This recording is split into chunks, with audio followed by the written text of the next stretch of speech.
It's the Emotional Damage Podcast. I'm Damage. And I'm Meredele. And we're emotional. Cheers. Emotional with our mimosas. Emotional mimosas. Yeah, we had 2 of them before this started. And this is actually the last one. Yeah, just a little pregame. Yeah, so we're only going to be drinking from this one cup. Today's episode is about procrastination. I've procrastinated putting this podcast together for a very long time, despite having this entire wall ready to fucking go.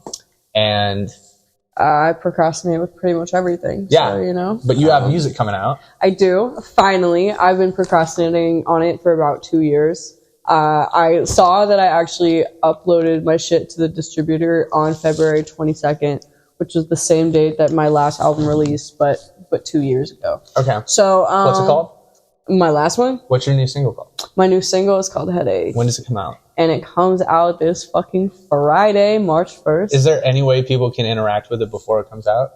You can go pre-save that motherfucking single. And where the link is the link is in my bio of my Instagram, Meredele, Mereadele. Fuck yeah. I'm gonna put it like on the screen. Fuck yeah. It'll be like singer / yapper / cunt server.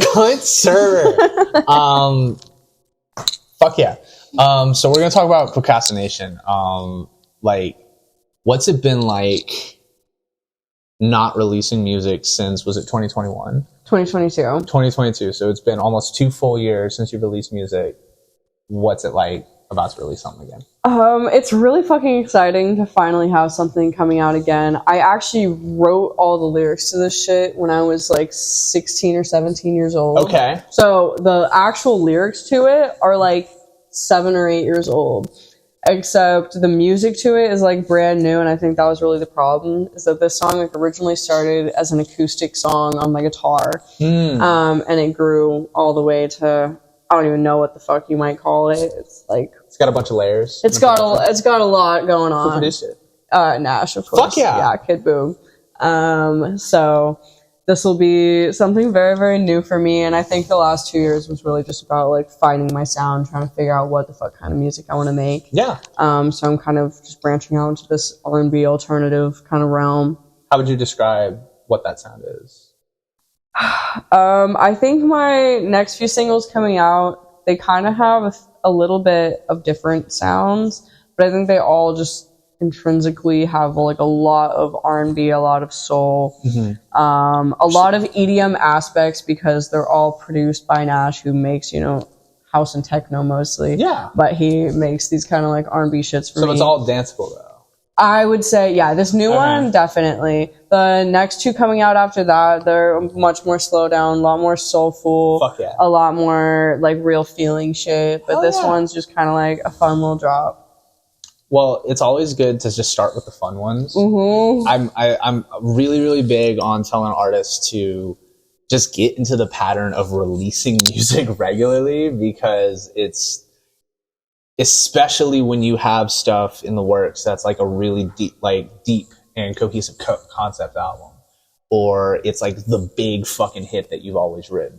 Yeah. You need to know how to fucking promote. No, exactly. And that's kind of my goal for 2024, is just to really like get that shit together, and also just to release without putting so many expectations on myself, you know?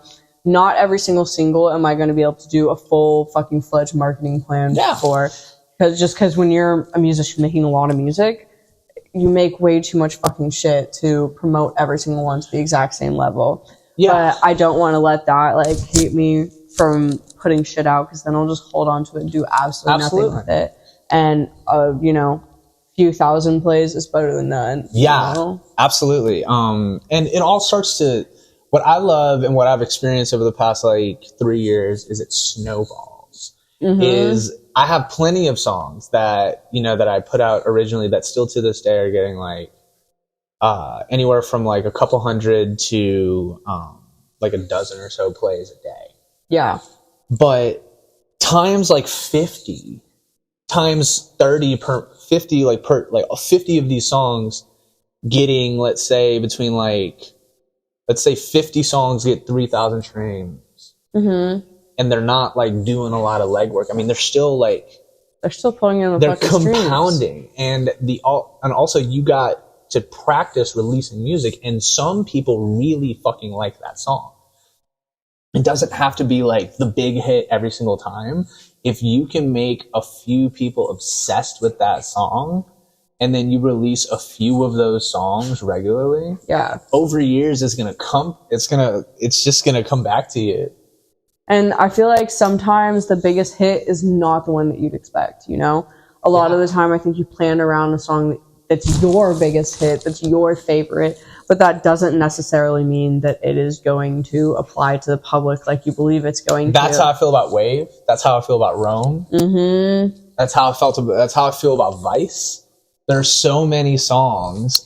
Even Grave. Like, Grave is a heater within my fan base. Yeah. But it's not measurably a fucking hit. And Trash, too. It's like my top 7 songs still, but like, it's so crazy and intense and complex. Mm-hmm. And it's so hard for me to do live. Like, I take a lot of artistic pride in the execution of that song. Yeah. There's still plenty of stuff I would do to make it less noisy now, but like, it's tough, to stomach, like, what we consider to be flops if you don't like, without like recognizing that there are like people who deeply, deeply love that song.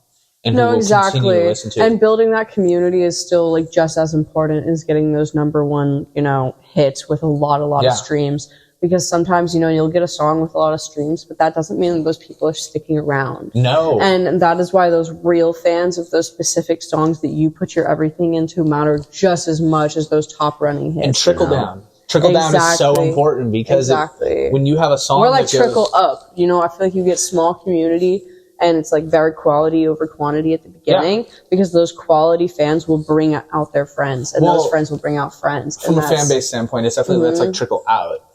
I was talking about when you do have big hits, everything that's sleeping there, just fucking, it's just there.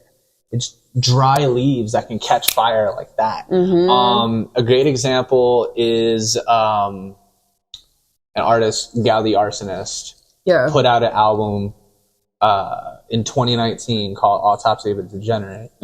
And it wasn't until I think 2021 he had a video for one of the songs on there hit like 2 million. Yeah. And had a big old stream spike. And people found it. And that album plus a couple of Lucy singles suddenly blew up. Well, and then people start getting attached when you are artistically talented and you have a depth of a catalog, and the time comes for people to like, you get your look. Yeah. The amount of like retention you can have by having a cohesive, followable catalog. It's almost like you want to delay the blow up. Like, you don't want to blow up.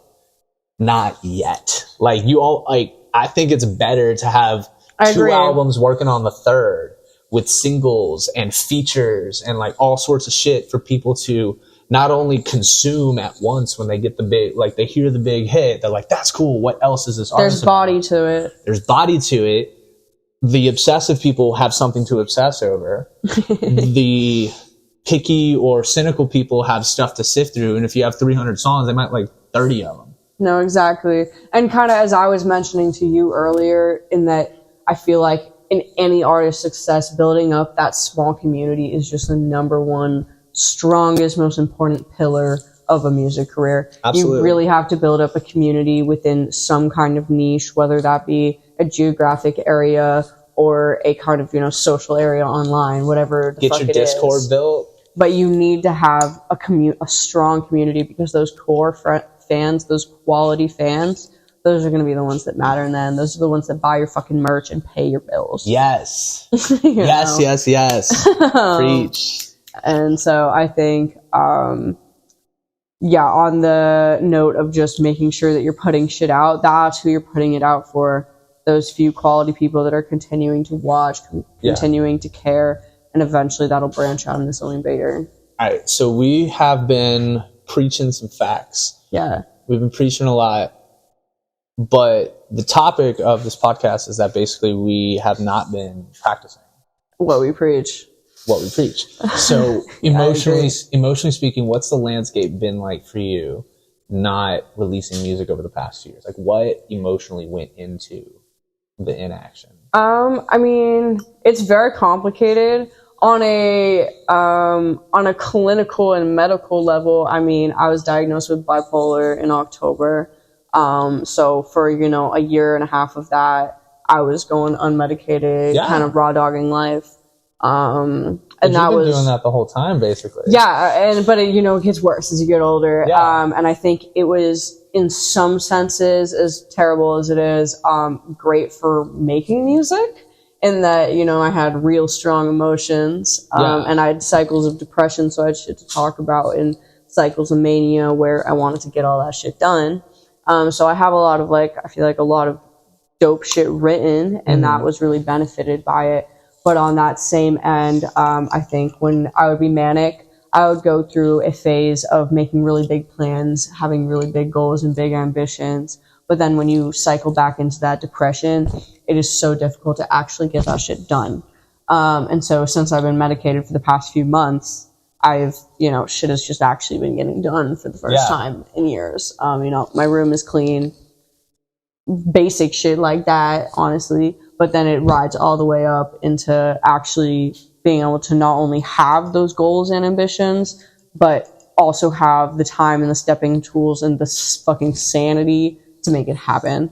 Yeah.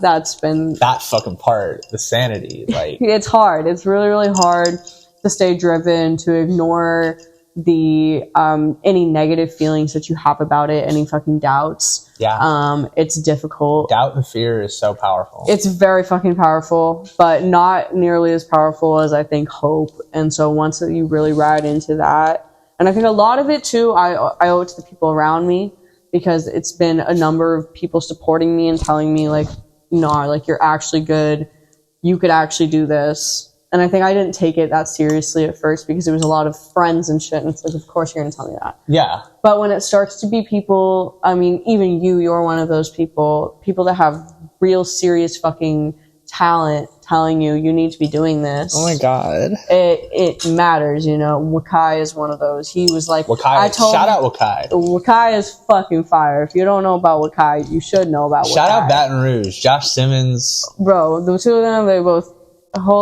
so fucking good. The whole cul-de-sac crew, they're fire. But yeah, Wakai, he was staying at my place and he was hearing me sing, and I was telling him, I was like, I don't know, I don't know how much I care about it, I don't know how much time I have to put into it. And he looked disappointed as fuck at me. And that moment really stuck out to me. Yeah. I was like, all right, I need to be doing better, I need to be doing more. And I think a lot of that, like I said, starts at your own health. Because without your own health, your own sanity, it's really hard to build anything off of that. Yeah. So you do need to take care of your fucking self. And that doesn't mean fucking taking baths and treating yourself to an extra blunt. That means actually doing the work and putting in specific time to making yourself a stronger person. And that means doing therapy. It means journaling. It means being honest with yourself and changing those things that are holding you back. If we think of traversing the wild landscape of being a creative and independent entrepreneur that also creates art,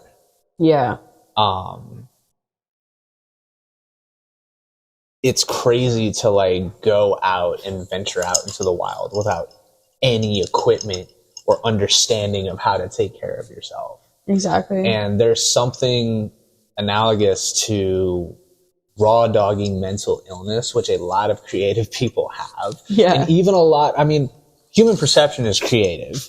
So to a degree, everybody's creative. Yeah. Everybody's so creative. But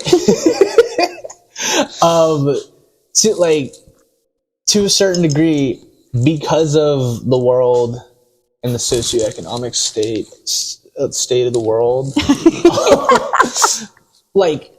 everybody's going through it right now. Yeah. But that plus real mental illness plus the just cold, bitter truths of capitalism and its incentives that in many ways can work against a lot of types of art. Not art in general. There are certain types of art that fit very well into commercials, and like making pop music is very much art.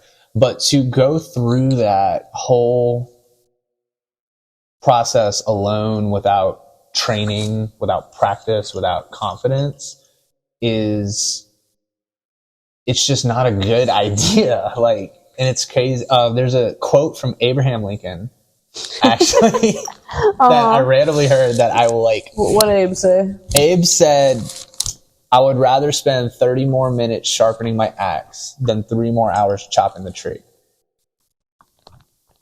Yeah, because it'll be sharp for the next time, I guess. Just, no. What the then fuck I like do with my it pen, proportionately takes longer to brute force. Sorry, guys. Break for THC. Oh, here we are. Go on. No, you're totally fine. It perpetually takes so much more effort to move through. Jenny, not now.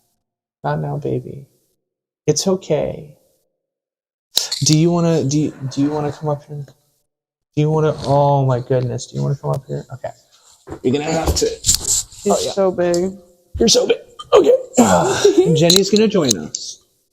Hello, baby. It is so much harder to go through all the crazy. Oh, hush your little mouth. Hey, hush your little mouth. And you're gonna hush your little mouth. It's so much harder to go through the cold, hard reality of life, especially as a creative in today's landscape, which ultimately is the most accessible and most abundant it's ever been. But it's still hard because you kind of have to do it all by yourself. To do it without treating your emotional and physical wounds first is a losing battle 10 out of 10 times. 100%. And even once in a generation talent can't overcome that. Because you have to be more than a one in a generation talent nowadays. Unfortunately, talent, as somebody that does A&R bookings, talent is probably third in terms of what's most important as an artist. You have to show up to meetings on time. Unfortunately, You have to be... You have to be really business savvy, you have to be really personable, and you have to be really talented. It's a lot of different things. Yeah. Because nowadays artists, like you said, you have to be everything. You have to be your manager. You have to be your marketing director. You have to be in charge of every single aspect of not only making your music, but promoting your music. Because that's what's more important nowadays, is when you are able to market and commercialize your music. That's really what's going to bring you to the numbers. Yeah. Which is great when we're thinking about procrastinating, the amount of potential that clips taken from this podcast can go super viral on TikTok and get people to be interested in either of our music or both. Yeah. Is astounding when you consider I've had this entire living room set up for podcasts. And not we're one has 7 been made. months into, not one has been made. It's absolutely cuckoo. No, it's really, really fucking hard. And I think it continues to be, like you said, hard between both the social landscape and just the economical climate as of right now. I feel like everyone is so broke, so fucking broke, and so you're worried to think about making money all the time.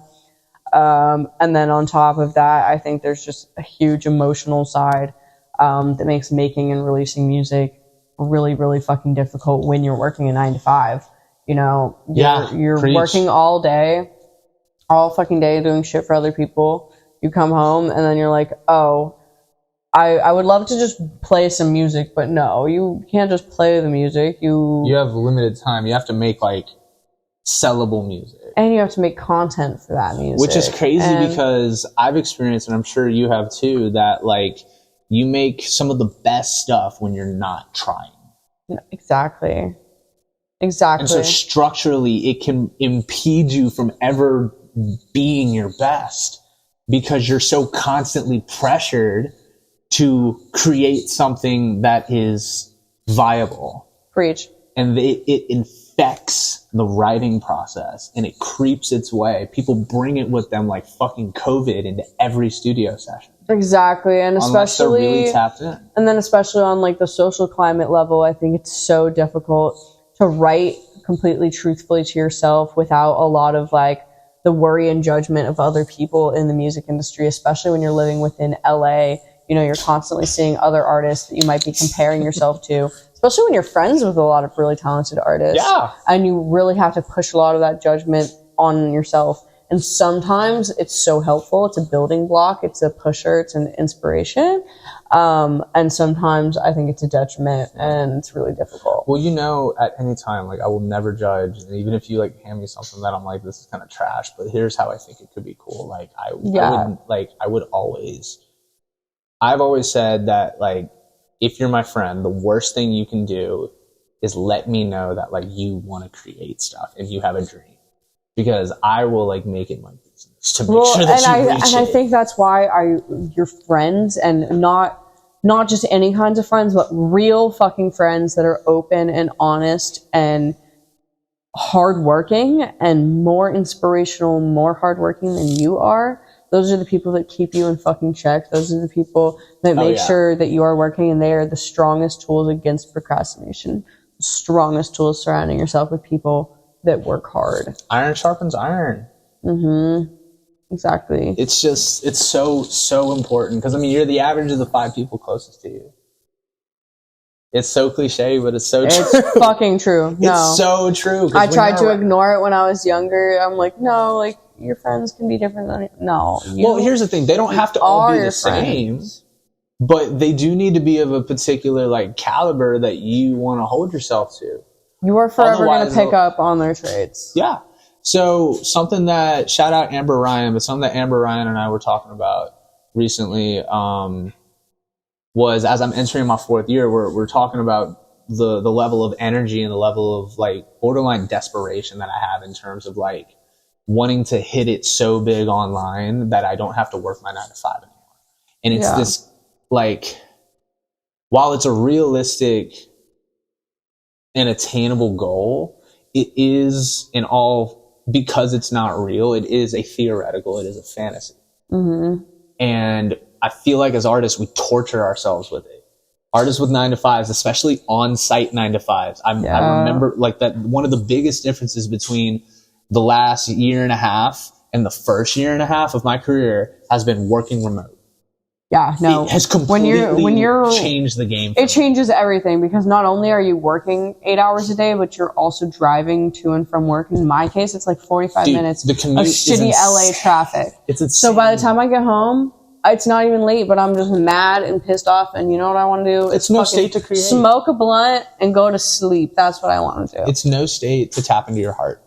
It's fucking hard. And it's systemically shoved onto anybody that isn't born into a situation where their parents send them $7,000 a month, and they still suck. If you know, you know. What if I added her in that clip? Fucked, dude. In this town, you meet a lot of people who got a lot of amenities, but lacking a lot of talent. Yeah. It's tough. It's tough. I'm jealous, but also I'm not. Dude, cheers to that.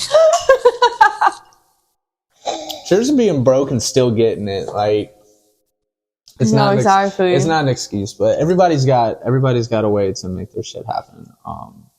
And some have it much easier than others. I definitely have had it a lot easier than others, but also there's a lot of people that have it way easier than me. No, exactly. Being white, trans, and hip hop is not necessarily a fast pass. I don't think it's like the ultimate oppression or some shit, because I think that's ridiculous. But I don't think it does me nearly as many favors as people might think. Yeah, no, I mean, I think the only just being a woman in general is a huge detriment in music. Put a trans woman on top of that in hip hop specifically, in a specifically masculine genre of hip hop. Exactly. Because I don't make like cunt rap. I don't make like city girls music. You're not hyper pop in any sense. You're like Yeah. Hard masculine rap. I'm hard masculine rap, and that's just, it's my favorite type of rap. Like, yeah, I mean, you kill it. I've heard a lot of different types of music, and it's my favorite type of music. Stick with it. But yeah, no, definitely not the most welcoming crowd. How do you think that has kind of like affected your drive, like in terms of procrastination? Like, do you think those social differences and shit have like hindered your creative process? I'll tell you exactly how. It's only hindered my creative process in terms of the social, what we were talking about, the social support network, the social rap clique, the clique aspect of how certain rappers can get really good and work off of each other. Mm-hmm. I don't get that often. I'm homies with a lot of people, but am I really? Because like, I'm not hanging out freestyling in the cars with people. Yeah. Nobody invites me on those car rides. No, exactly. Like, You're I'm not acquaintance. I'm not in this. Like, I am a desired feature, and people will hit me up.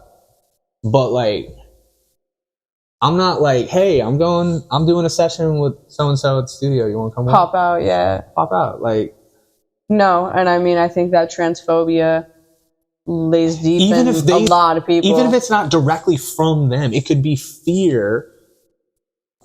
That simply by having me in the room, you're taking part in politics. Exactly. No, they fear that they are going to disturb their own social patterns, that you might not fit in a social climate. And even, I feel like sometimes it's even, you're scared that somebody else that you're with will be offensive to them, and you don't want to put, a trans person in a place where they might be facing aggression. But then it's like, why you're hanging out with said people. There's something to be said that I think currently the difference between the floodgates opening to a bunch of people that have acknowledged that I'm talented directly working with me is a matter of a tipping point of enough social capital to where I do not appear like a complete risk to their trajectory. Mm-hmm. Like, if it doesn't work out for me, and the end conclusion of Damage, according to hip hop culture, is what a fucking joke. I can't believe this list of people worked with them. Yeah. I deeply sense a fear from artists that have in DMs and in multiple in-person conversations been like, you're cool. Like, you're really talented. Stuff that like we planned out working together. It's risky.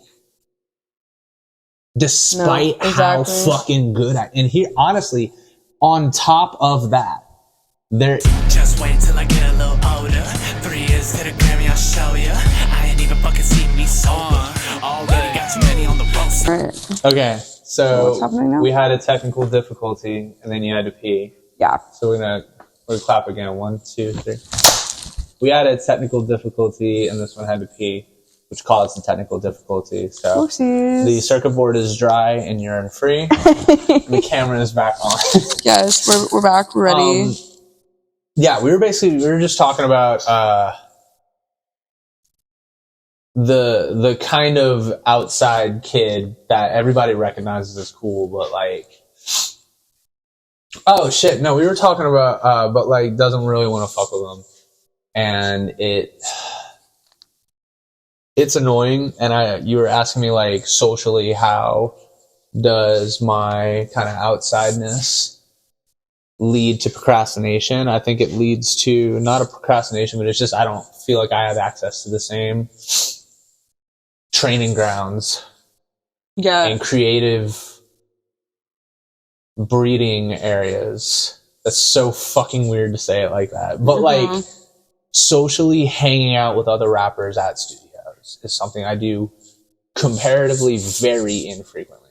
Yeah. And it's, it's for a multitude of reasons. And part of it is me not putting myself out there more. There's always responsibility I can take there. But I can't say it doesn't hurt. And it does create this sort of like, well, fuck it, I'll do it myself. And keeping a chip off my shoulder is a huge like focus of mine. And it's something that I really don't like about some of my earlier music, but in general, especially as a white rapper, I'm like, how do I keep this chip from completely off my shoulder? Yeah. Because a lot of it's bullshit.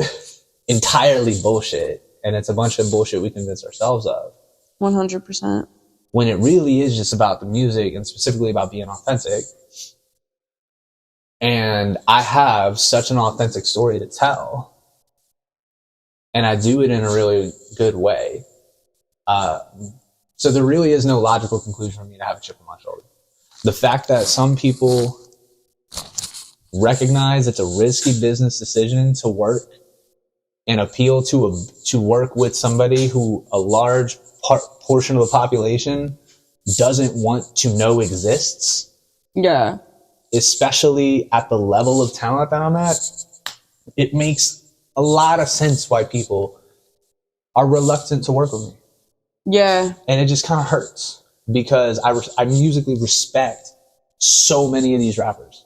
Like I listen to them and I'm put myself in Spotify playlists with them and I listen to them. I'm like, this is like the sound. And it just sucks that so far, like a grand majority don't actually work to promote and accept you. If they were to, and it's not any artist's job to put on another artist. That's not what I'm talking about. What I'm talking about is the social aspect of, hey, just because I fuck with your music and I want to just hang out, like I'm going to record. Do you just want to kick it with me? Yeah. And like, dude, that's how like lines are donated here and there. And it's not like I fucking need help making music. I just recognize that iron sharpens iron. And if the average person I'm hanging out with is a rapper that performs at the level that I do, then we are all going to get so much better. And that's happening amongst themselves, but not me. And I need to, recognize that that nobody's entitled to that. But I do kind of recognize it. And it does kind of hurt. I don't know that, I agree that, you're not necessarily entitled to it, except I do think at a certain level of talent and at a certain level of work put in, you do become kind of entitled to it, I feel like and I could bring a lot of value to those. Exactly. And when you're continued to be barred from certain social spaces and certain communities, I think it makes it incredibly difficult. These people would deny it if you fucking asked them. Mm-hmm. They would deny it if you asked them. They'd be like, "Oh no, damage is cool. I love prison. I love double take." Yeah. Yeah. Like they sent me a bunch of opens, and I listened to them, and I low key wrote something to them, but I'm not gonna send it back because I know Damage is actually gonna put it out because Damage releases music all the time. Yeah. No, and it's scary. And I low key wrote it without telling anybody about it. And I can't tell my manager I did this because then they're gonna ask, "Where's my cut?" Yeah, it's a dirty business. It's just kind of is what it is, and it's cool, and it's all love. And I think at the end of the day, as unfortunate as it is that you get barred from like certain areas, I think it's all gonna eventually like kind of turn around into good karma for you, in that like I think you're able to build up your own community that's even tighter knit because of your LGBTQ, connections. I think there's a huge factor of just self-resilience and self-love that is needed to overcome this problem because it's not a barrier to my success. Mm-hmm. What it is it just kind of sucks to feel left out. Yeah, most definitely. What looks like a really fun time. And call me crazy, a huge reason I want to be a professional musician is because music is the most fun thing in the world. Exactly. No. For real. And it's all about connecting with other artists and making music with other artists. And it's fun. And it sucks to have something that I can't control lest I suppress my inner nature and go backwards emotionally. No, exactly. I can't participate in. And it's not a can, it's a won't. Like, they won't. Yeah. Yet. And it's going to change, and then I'm going to be like, and it's just like, you know, now that I'm 12 months on estrogen, and people do treat me different, and I get harassed on the street a lot more. And then, like, I get harassed under the guise of passing. And then they stop, and then they see my face, or they talk to me, or I talk, or something gives it away, which I recognize I'm very clocky. I don't think I pass. Yeah. And they drive the fuck off. And it's like, in that same way that, like, that didn't happen 2 years ago, a lot of ways that people treat me currently musically is so different than, like, when I had 15 monthly listeners. Yeah. And things are going to change. And Jesus, this is making me purple at. I cannot hold. You can't blame others for being scared, because we're a society driven by fear. 100%. And if we as artists are transcending fear at varying different rates, part of that fear is the kind of, like, Mexican standoff that we all have against each other, and especially in LA. Yeah. That's the other thing, especially in LA, because this is not like everywhere. This is not like a monolith of music. It's specifically LA and probably some parts of New York and Atlanta and like the big cities where everyone's like cutthroat. Mm-hmm. So it sucks because there's specific rappers, I'm not going to name them, but like I see them and I'm like, a lot of what they get is not purely because they're the best that's ever done it. No. And because they have a lot of friends who all do it well together. Or because they're great marketers, bro. Well, no, I'm talking about like...